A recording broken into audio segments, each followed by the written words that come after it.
Era o momento em que Charles Richer havia sido convidado para voltar à pátria espiritual. Gabriel Delanne estende-lhe os braços de amigo. Denis e Flammarion o contemplam com bondade e carinho. Personalidades eminentes da França antiga, velhos colaboradores devotados dos anais das ciências psíquicas, ali estão para abarcarem o mestre no limiar do seu túmulo. Richer exclama o Senhor no tribunal da sua misericórdia. Por que não afirmaste a imortalidade? E por que desconheceste o meu nome no seu apostolado de missionário da ciência e do labor? Abri todas as portas de ouro que te poderia reservar sobre o mundo. Perquiriste todos os livros, aprendeste e ensinaste. Fundaste sistemas novos do pensamento, à base das dúvidas dissolventes. 85 anos se passaram, esperando eu que a tua honestidade me reconhecesse, sem que a fé desabrochaste em teu coração. Todavia, todos os teus dias representaram uma sede grandiosa de conhecimentos, mas eis, meu filho, onde a tua razão positiva é inferior à revelação divina da fé. Experimentaste as torturas da morte com todos os teus livros, e diante dela desapareceram os teus compêndios, ricos de experimentações no campo das filosofias e das ciências. E agora, premiando os teus labores, eu te concedo os tesouros da fé, que te faltou na dolorosa estrada do mundo. Sobre o peito do abnegado apóstolo desce do céu um punhal de luz opalina, como um venábulo maravilhoso de luar indescritível. Richer sente no coração luminosidade infinita e misericordiosa que as ciências nunca lhe haviam dado. Seus olhos são as duas fontes abundantes de lágrimas, de reconhecimento ao Senhor. Seus lábios, como se voltassem a ser os lábios de um menino, recitam o Pai Nosso que estás no céu. Formas luminosas e aéreas arrebatam-no pela estrada de éter da eternidade. E entre prantos de gratidão e de alegria, o apóstolo da ciência caminhou da grande esperança para a certeza divina da imortalidade. Humberto de Campos, Irmão X, no livro Crônicas de Além Túmulo. Bom dia para todos. Cesare Lombroso, eu começo falando de Charles Richer. É um jeito da gente fazer uma grande síntese desse nosso encontro, como não deixa de ser, né, uma homenagem à figura de Charles Richer, que também tanto contribuiu, tanta coisa trouxe para a gente, né?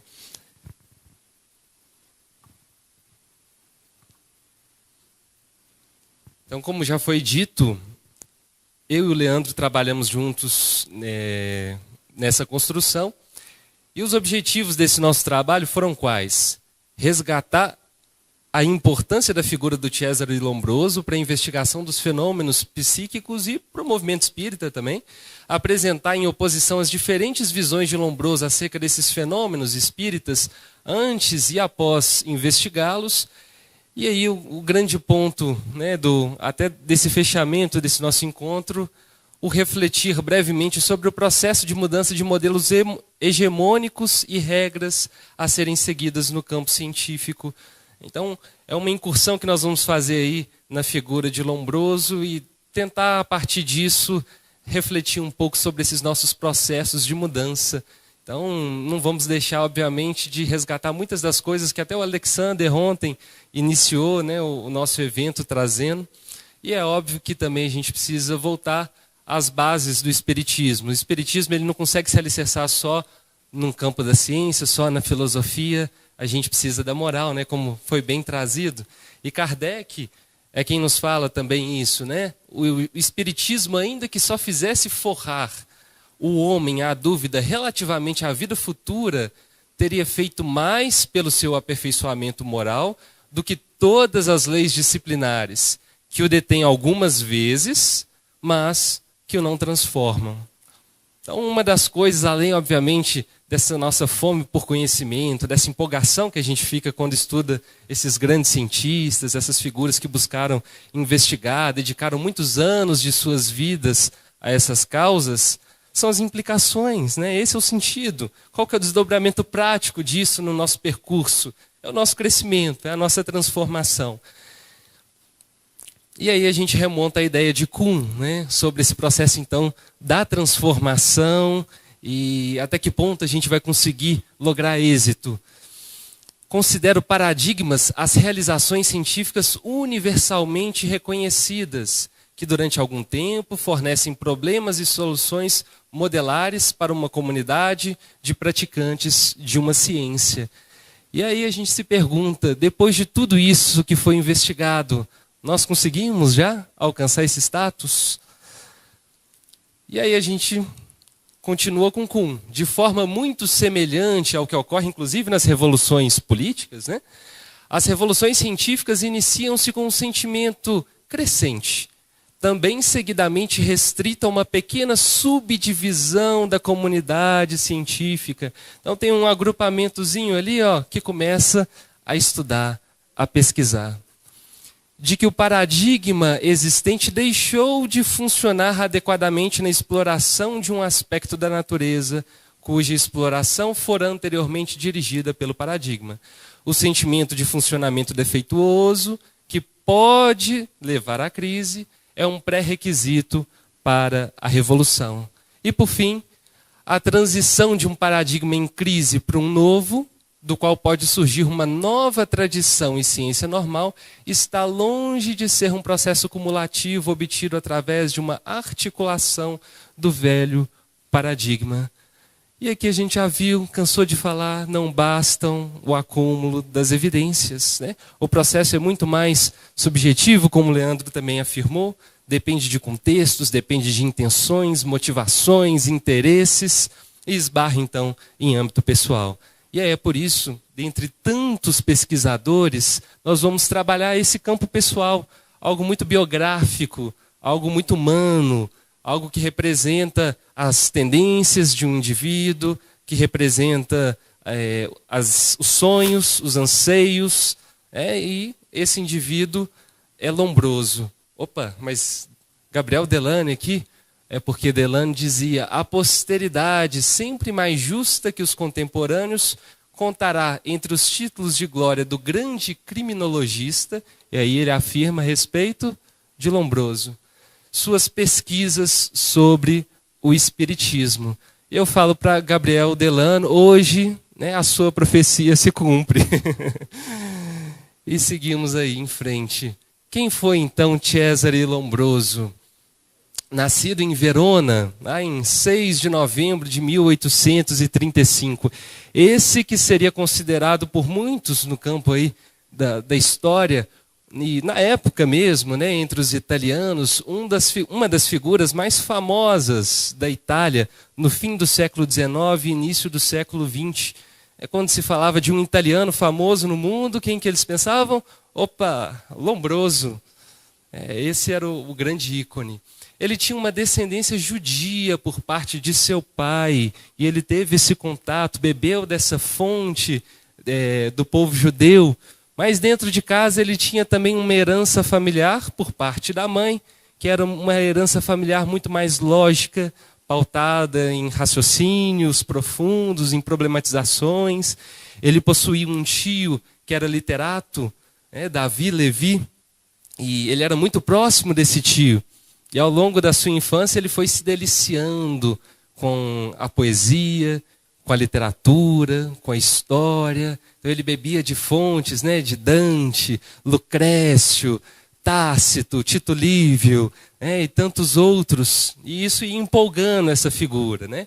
Então era um ser humano normal, né, entre aspas, aí, usando a palavrinha da normalidade, crescendo com seus sonhos e inclusive com o pensamento de talvez seguir para o campo da literatura. Mas chega um momento que ele conhece Paolo Marzollo, que era um médico italiano. Ele era afim da parte linguística, era também naturalista, historiador, né? Então era um cara bastante amplo. E esse Paolo Marzollo acaba tocando o coração de Cesare Lombroso para seguir o campo da medicina. E nessa construção pessoal dele, a gente consegue perceber que ele acabou herdando esse movimento, principalmente por parte ali da família materna. Então, forjando um pensamento materialista e, segundo alguns biógrafos dele, um total agnosticismo religioso. Então ele entendia que aquilo tudo que era falado para ele, a gente não conseguiria alcançar aquele conteúdo e as explicações de tudo aquilo que, inclusive, a crença do seu pai trazia. E ele vai parar, então, na Universidade de Pávia. Inicia o curso lá e, por algumas intercorrências ao longo da sua trajetória, ele vai parar na Universidade também de Viena. Ele acaba tendo uma desilusão amorosa, né? Ninguém aqui no mundo tem, né? Então, Lombroso foi mais um ser humano, como todos nós. E depois dessa desilusão amorosa, ele pensa em suicídio. E aí a situação estava tão complexa que ele resolve beber de fontes científicas em outros horizontes. Vai para Viena. Mas lá na Universidade de Pávia, é interessante que ele cria uma amizade com um professor. E esse professor ele denomina como um supersticioso que possuía muitas crenças irracionais. Aí a gente já começa a sentir um pouquinho de quem era Cesare Lombroso, né? E esse professor, o que ele fazia? Estudava experimentalmente a hipótese da transmissão de pensamentos sob hipnose. E não foi só dessa linha de professores que Lombroso teve contato. Ele também, ao ir para Viena, ele faz contato com um dos grandes expoentes da época da anatomia patológica, né? Então é uma coisa muito mais biológica aí. E aí Rokitansky era essa figura, né? E inspira ele de diversos modos na sua caminhada. Ele foi também médico cirurgião militar. Então, na guerra, no conflito entre o Piemonte e a Áustria, ele serviu durante um tempo. É justamente nesse tempo que ele conhece um médico que trabalhava com homeopatia. E ele se torna um grande fã da homeopatia. A princípio parece até incoerente, né? Olha, ele está falando de racionalidade, de até comprovações de algumas coisas. E a homeopatia na época era bastante criticada, assim como hoje ainda é, né? Mais para frente ele assume a direção de um manicômio. E nesse manicômio ele o transforma como um laboratório de psiquiatria, mas também de antropologia criminal, que seria o grande gancho da caminhada dele, né? E a partir disso ele se tornou tão conhecido como um dos pais da antropologia criminal. Mas também nesse mesmo manicômio a gente vê essas duas vertentes de Lombroso. Ele sentiu a necessidade de implementar teatros, música, livros, pintura para aqueles pacientes, né? Então ele realmente faz uma grande revolução lá nesse manicômio, mas ao mesmo tempo utilizamos como um ponto de pesquisa, de laboratório para alguns desenvolvimentos. Ele teve uma pega social também importante, a Pelagra, que era um quadro que assolou grande parte dos camponeses da Itália lá no século XIX, e era algo realmente de saúde pública, né? E complexo de se lidar na época. Lombroso foi um dos homens que foi convidado a estudar um pouco mais o que vinha acontecendo e foi depois, inclusive, condecorado, homenageado por ter sido um dos que ajudou a cessar com essa epidemia da Pelagra. E se tornou professor nas universidades de Pávia e de Turim. Lá na Universidade de Pávia, ele recebeu como aluno dele uma figura que no campo da biologia, da medicina, teria um grande renome posteriormente, que foi Camilo Golgi. Então, as pessoas da área aí da biologia, da saúde, todo mundo aí provavelmente conhece vários achados, construções de Golgi. E quais foram as influências que ele recebeu em termos de teoria, né? Que ele resolveu abarcar nas proposições de obras profissionais dele? A frenologia era uma teoria proposta por um médico alemão que visava trazer algumas explicações a respeito do caráter, do temperamento do indivíduo a partir de medidas do crânio.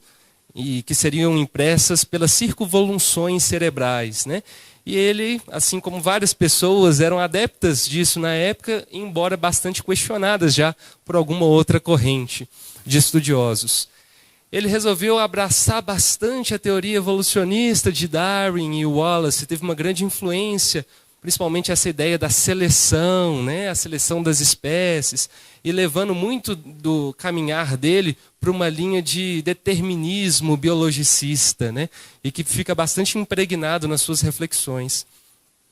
E em suas investigações, ele falou a respeito da loucura, da psicopatia, da criminalidade, da genialidade, da epilepsia, dos canhotos, né? Os indivíduos que escreviam com a mão esquerda, usavam os membros esquerdos para desempenhar tarefas. E, na maior parte das vezes, associou tudo isso com pontos em comum. Então, aquele indivíduo que era louco, né, ou psicopata, ou criminoso, normalmente era um gênio. E, normalmente, apresentava também algum quadro de epilepsia e poderia também ser canhoto. Então, algumas teses, né, propostas dele tentavam linkar vários desses elementos. Ele falou um pouquinho das questões de sexualidade, até algumas pessoas, figuras dentro do feminismo, depois utilizaram as teses dele de exame da estrutura craniana dos homens e das mulheres, e que ele não percebeu significativa diferença. E algumas feministas falaram, olha, então o Lombroso comprovou, né, que não temos diferenças, e podemos nos inserir sim aí, no mercado de trabalho, né, e reivindicar os direitos das mulheres. Então ele foi, inclusive, um teórico utilizado para justificar alguns pontos. E o hipnotismo.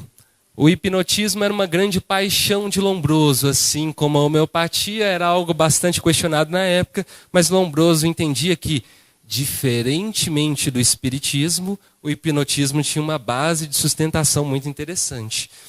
E a postura científica dele era uma postura que prezava, assim, pelas investigações empíricas. No entanto, a grande crítica que Lombroso recebia de toda a sociedade científica, não de toda, né, mas de grande parte da sociedade científica da época, e depois continuou recebendo ao longo de muito tempo, muitos anos, é que ele era um pouco precipitado nas suas conclusões. Então ele tinha uma adoção de teorias como verdades, mas sem um crivo tão minucioso. Fazia alguma investigação, percebia alguma evidência, mas de repente já fechava naquilo e endossava como uma verdade. E em relação ao espiritismo, como eu disse, ele era um crítico contumaz. Ele ridicularizava as manifestações psíquicas espirituais. E até mesmo insultava os espíritos. Então tem uma obra dele a respeito do hipnotismo, em 1887, que ele vai falar coisas bem severas, fortes contra os espíritas. E ele dizia, dá-me 1000 novas maneiras de conceber a matéria, mas por caridade, não me deixe conceber espíritos de espelhos e de poltronas. Né? Então um cara que em relação ao espiritismo vinha adotando uma postura bem interessante, né? Lógica, aparentemente razão, bom senso. Claro, ainda estava na superficialidade, não tinha se aberto para estudar e para se aprofundar. Até que ele recebe um convite. Um convite para estudar os fenômenos com Eusapia Palladino, um grande médium italiano da época. E de início ele recusa, ele rejeita essa possibilidade de estudar esses fenômenos, mas algo, né, e pela fala de algumas pessoas que ele conhecia, já vai mudando um ponto dentro dele. Inicialmente, pouco depois desse convite, ele já fala, eu me pergunto se eu e meus amigos que riem do espiritismo não estamos errados. E ainda mais, sinto-me envergonhado e pesaroso de ter combatido com tanta insistência a possibilidade dos fatos espíritas. Digo fatos porque ainda fico oposto à teoria. Então foi uma pessoa que se abriu para investigar, né, resolveu utilizar um pouco daqueles crivos, né, que outros estudiosos da época também buscavam, com uma base racional, lógica acerca daqueles fenômenos, e se juntou numa grande comissão de pessoas, né, para avaliar esses fenômenos com Eusapia Palladino. Mas, mesmo assim, no início, olha o que ele fala a respeito dela. Ela apresenta anomalias cerebrais muito sérias. das quais vem, sem dúvidas, a interrupção das funções de alguns centros cerebrais, enquanto a atividade dos outros centros é ampliada, notavelmente os centros motores. E essa fala dele, tentando explicar algo, gerou muita polêmica entre espíritas, inclusive no Brasil. Na época, Francisco Menezes Dias da Cruz era o presidente da Federação Espírita Brasileira, e ele vai e escreve coisas fazendo uma crítica a essa fala, a essa postura do Lombroso, e depois ele inclusive escreve um livro a respeito do professor Lombroso e o Espiritismo, né? E nessa investigação com Eusápia Paladino, ele, junto com os demais companheiros na época, escreve um relatório da Comissão dos Sábios, que se reuniram em Milão, em 1892, para o estudo dos fenômenos psíquicos. Mas a gente fala, o que de fato levou Lombroso a essa mudança, a essa abertura? E aí a gente começa a perceber algumas coisas interessantes. Um suposto contato com sua mãe. Então teve um primeiro momento em que Eusápia Paladino materializa uma figura e que o chama de filho, meu filho. Mas aquilo ainda assim não o convence. Mas foram pelo menos 20 outras manifestações com essa sua mãe estando presente. Além, obviamente, de tudo que eles foram vendo, né? Então é muito bem descrito no livro Espiritismo, no livro Hipnotismo e Espiritismo, de autoria pelo próprio Lombroso, publicado então no ano de 1909.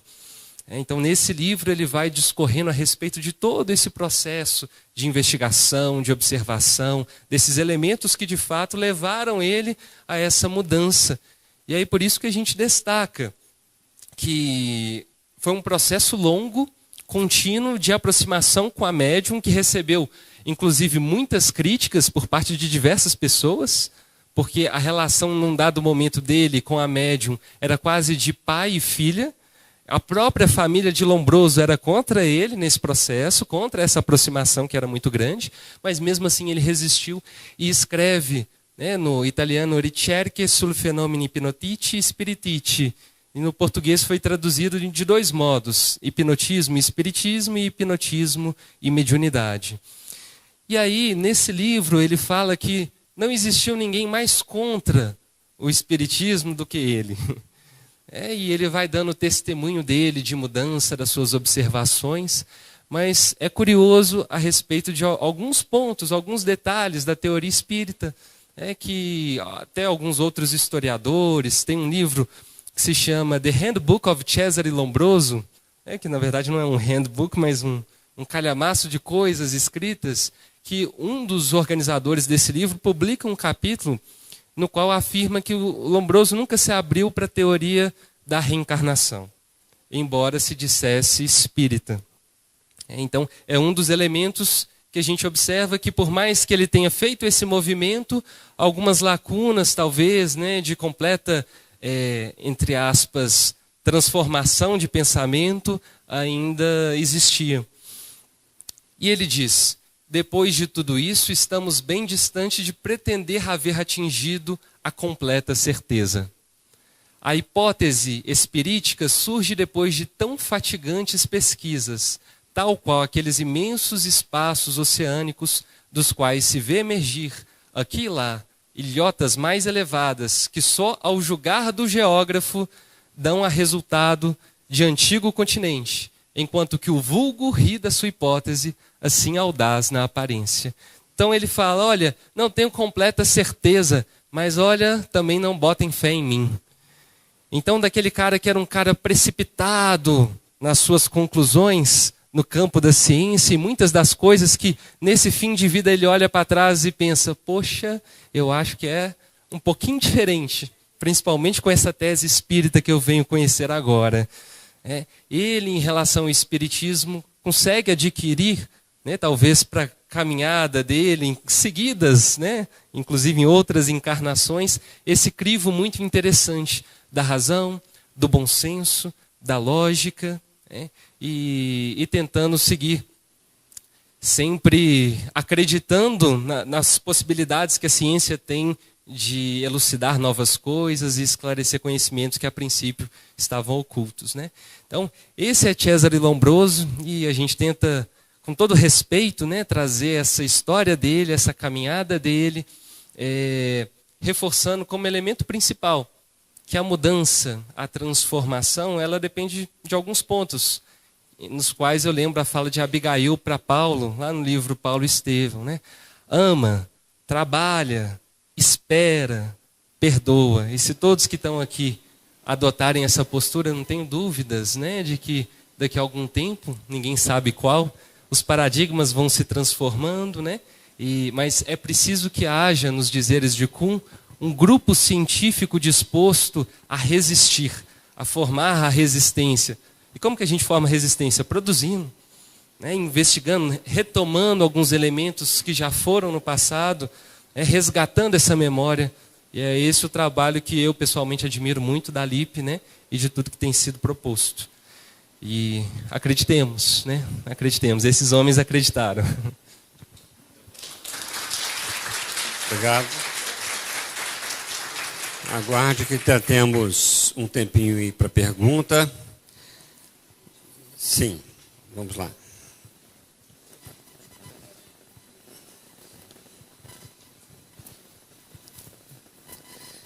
Ellerson. Bom dia, pessoal. Em criminologia, a gente encontra referências a Lombroso, né, por conta da teoria que ele levanta do criminoso nato. Num determinado momento, isso vai prevalecer nos estudos da criminologia. Hoje, ele é considerado pela grande maioria como ultrapassado, etc., né, essa teoria. Eu li há um tempo um texto de Miguel Reale Júnior, em que ele diz que Lombroso, ao final da vida, ele muda um pouquinho essa teoria, né, porque ele começa a considerar o ambiente, com Ferri, né, a questão da influência do ambiente no crime. E ele afirma também, Reale Júnior, que ele muda a concepção que ele tinha de criminoso nato por conta do espiritismo. Miguel Reale Júnior afirma assim. E ele, inclusive, levanta uma fala dele, dizendo que ele afirma que são poucos os criminosos que são natos, né? Quer dizer, ele muda, por conta do espiritismo, essa concepção. Quando se estuda direito, criminologia, infelizmente isso não é levantado, ele ainda permanece o cientista do criminoso nato, que foi ultrapassado. Nos seus estudos sobre Cesare Lombroso, você viu alguma coisa que vai ao encontro dessa afirmação de Reale Júnior? Sim, e é interessante porque algumas pessoas, eu vi até algumas publicações de jornais, periódicos, de criminologia especificamente, fazendo essa revisão sobre o percurso, né, do Lombroso e o que ele pode ter trazido de bom, né, para a gente aí daquela época para frente.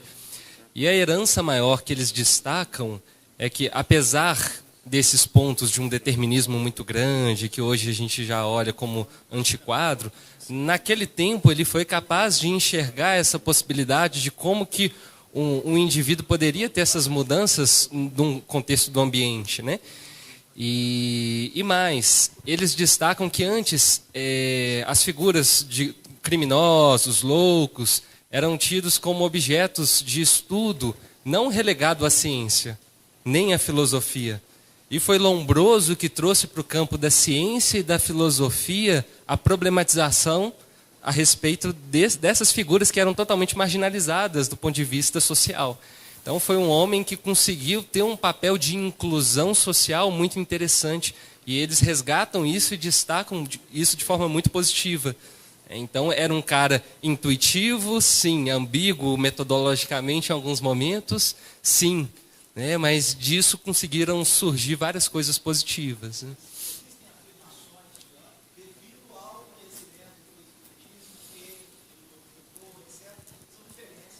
Isso, e aí já são inferências, né?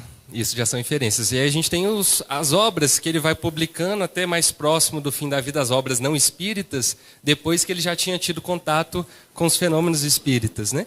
Então, daí a gente pode fazer alguma inferência do impacto mesmo do espiritismo nessas colocações.